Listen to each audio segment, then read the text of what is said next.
नमस्कार साथियों, आप सबका पुनः स्वागत है श्रद्धा एस्ट्रो ज्योतिष में। आज हम लोग कवर करने वाले हैं वृषभ लग्न में अगर अष्टम भाव में सूर्य आ जाते हैं, 8वें भाव में सूर्य आ जाते हैं, उसका क्या फल होगा।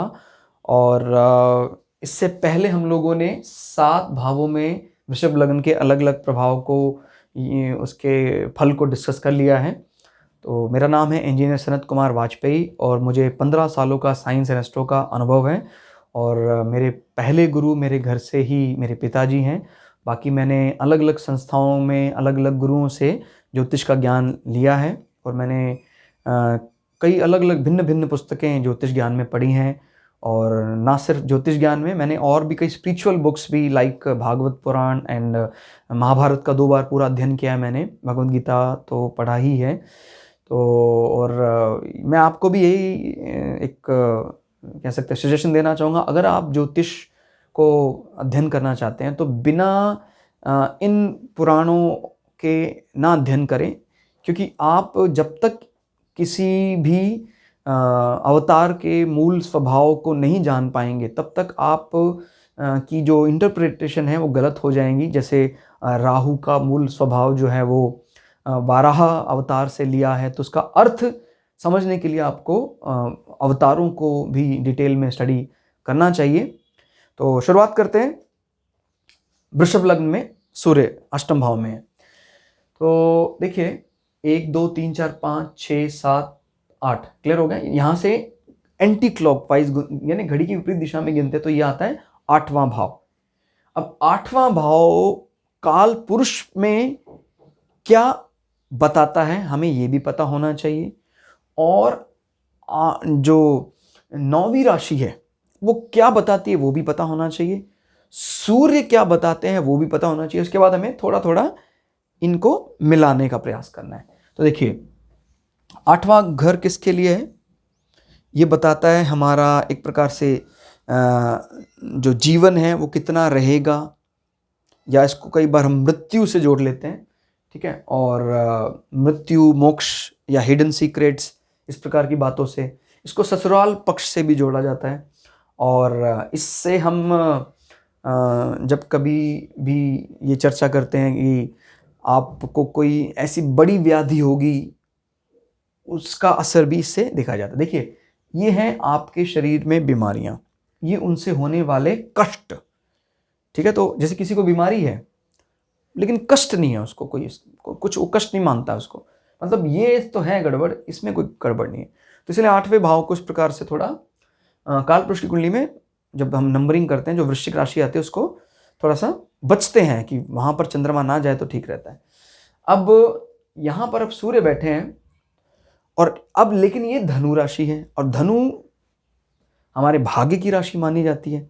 और धनु का स्वभाव जो है वो क्षत्रिय गुण प्रधान है, मतलब एक ऐसा गुरु जो राजा के दरबार में गलत को गलत और सही को सही कहने की ताकत रखता है, ऐसा इस राशि का स्वभाव है। अब हम इन सब गुणों को मिलाते हैं तो हमें सूर्य की स्थिति कैसी यहां दिखाई देती है। तो सूर्य की स्थिति यहां ठीक दिखाई देती है। क्यों भाई, क्षत्रिय गुण प्रधान राशि है तो सूर्य भी क्षत्रिय गुण प्रधान ही है, डायनामिक है। तो ये प्रायः हमारे जो कह सकते हैं कष्टों का निवारण कर देते हैं एक प्रकार से, मतलब नेगेटिव को नेगेटिव काट देता है। कहता है भी आपने दुश्मन की काट दुश्मन ही कर रहा है, इस प्रकार का कुछ काम यहाँ करते हैं ये। और यहाँ से ये भी बताते हैं कि बृहस्पति के घर में क्योंकि सूर्य बैठे हैं तो आपका जो ससुराल पक्ष है वो एक बृहस्पति माने एक समझदार घर परिवार माना जा सकता है, जहां आपकी हैसियत क्लियर, जहां आपकी हैसियत एक सन की तरह, मतलब आप वहां पर थोड़े डायनामिक रहते हैं, थोड़े से एनर्जेटिक रहते हैं, थोड़े से किंग लाइक बने रहते हैं। और यहां से वो आपके धन भाव को भी देखते हैं, और धन भाव का देखना यहां बुरा भी नहीं है क्योंकि वो मित्र का स्थान है। बुध आदित्य जैसे बनता है, आपने देखा होगा। तो अगर यहां पर बुध होते हैं तो बुध हालांकि क्योंकि सौम्य ग्रह है, और सौम्य ग्रह को इस घर में बैठना कोई बहुत अच्छा नहीं होता। लेकिन एक बात याद रखनी है, मित्रता के साथ और बहुत अच्छे मित्र के साथ कुछ सौम्य ग्रह भी बैठता है तो वो बैलेंस कर देता है। यानी अगर यहाँ भी बुध आदित्य योग बन जाता है तो मतलब क्या है, अपनी बुद्धि का इस्तेमाल वो मृत्यु को जानने के लिए, मोक्ष को जानने के लिए करने लग जाता है। ठीक हो गया। और उसमें उसका ससुराल पक्ष भी एक भूमिका निभाता है।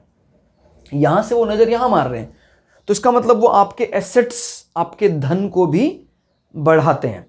देखिए, अगर कोई ग्रह यहां से यहां नजर मार रहे हैं, यहां से यहां नजर मार रहे हैं, तो मतलब क्या आप अपने धन से ससुराल पक्ष में कुछ गिफ्ट, मदद करते हैं ऐसा। लेकिन कोई यहां से नजर मार रहा है यहां पर, तो ट्रांसफर कर रहा है इस भाव की चीजों को इस भाव में। क्लियर? जैसे हमने देखा था सूर्य यहां बैठे थे पहले, जब वृषभ लग्न के दूसरे भाव की बात, तो यहां से वो यहां देख रहे थे, तो ससुराल और धन का संबंध हो रहा था। लेकिन वो किस एंगल से हो रहा था? वो आपके जरिए ससुराल पक्ष में आपकी सहमति से धन जा रहा था, कोई गिफ्ट के माध्यम से, तो आपके संबंध अच्छे ही रहेंगे। मतलब यहां पर क्या है, आपके नहीं, ससुराल पक्ष के जरिए आपके एसेट्स में बढ़ोतरी हो रही है। तो इस प्रकार से चीजों को आप समझते हैं। और सूर्य आपके कष्टों का निवारण यहां कर देते हैं। ठीक है? क्योंकि हर बार ऐसा हो नहीं, ऐसा जरूरी नहीं है, क्योंकि ये एक मित्र गुरु के घर में बैठा है, इसलिए ये कंफर्ट। और वैसे भी 8वें भाव में सूर्य को इतना बुरा नहीं माना जाता है जितने दूसरे ग्रहों को माना जाता है। तो हम कह सकते हैं सूर्य एक अच्छी स्थिति में आ जाते हैं। तो हम अगर इसको नंबर या परसेंटेज की बात करें तो करीब हम कह सकते हैं 65 से 70% नंबर हम दे सकते हैं। ठीक हो गया? तो अच्छा है, काफ़ी अच्छा स्थिति बन रही है। क्षत्रिय गुण प्रधान सूर्य है, क्षत्रिय गुण प्रधान राशि है। और जो गुण लेकिन ये अडॉप्ट कर रहे हैं, वो कई बार हम एक साधारण व्यक्ति को बताते हैं कि मृत्यु तो डर जाता है, लेकिन इसका दूसरा एंगल क्या है? मोक्ष। उसके बारे में भी वो रिसर्च करना चाहता है और वो करता है उसके बारे में रिसर्च। शर्त यह है कि इसका खुद का मालिक भी अच्छा हो। 9वें घर माने 9वीं राशि क्या है? धनु राशि। बृहस्पति अगर कहीं उच्च के हो जाए या स्वग्रही हो जाए तो ये सोने में सुहागा लगा देता है। और एक बात और याद रखना है, इस घर का मालिक जहां कहीं बैठा होगा उसका संबंध भी सूर्य से बन जाएगा फिर। क्लियर? तो इस प्रकार से चीजों को देखना है कि इस घर का मालिक बृहस्पति मान लीजिए यहां बैठे हैं या यहां बैठे हैं, तो मतलब क्या आय का संबंध आपके 8वें भाव से भी है और आपके सूर्य भाव से भी है। मतलब क्या है? मृत्यु से आय का अर्थ क्या हो सकता है? कोई इस प्रकार का अग्नि से संबंध कार्य या कोई शमशान भूमि का आधिपत्य आपके पास है जो एक आय का कारण बनता है। इस प्रकार से वो चीजें बताता है। क्लियर? तो दोस्तों, आज की इस क्लास में इतना ही। मिलते हैं अगली क्लास में। तब तक के लिए जय हिंद, जय भारत, जय श्री भृगु पराशर, जय श्री शुक्राचार्य। ज्योतिष ज्ञान दुनिया में अमर हो, इसी कामना के साथ नमस्कार।